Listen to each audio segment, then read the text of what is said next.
মশলাগুলি দিয়ে দিই।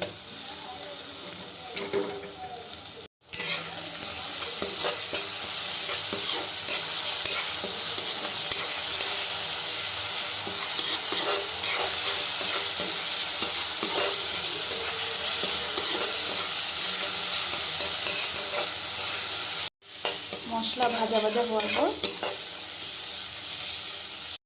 হলুদ আধা চামচ, জিরের গুঁড়ো আধা চামচ, ধনের গুঁড়ো আধা চামচ, গরম মশলা আধা চামচ, নুনও আধা চামচ।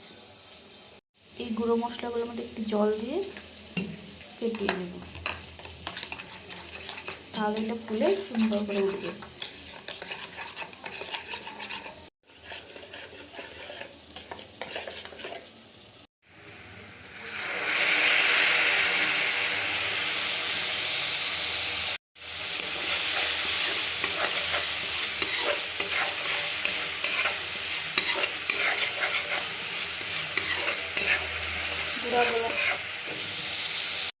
গুঁড়া মশলাগুলো ভালো করে ভেজে নেব।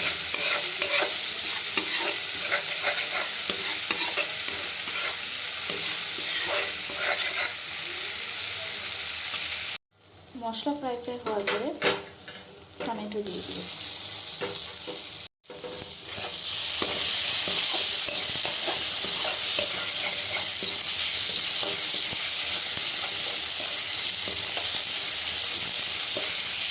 টমেটোগুলো ভালো করে গলিয়ে নিই।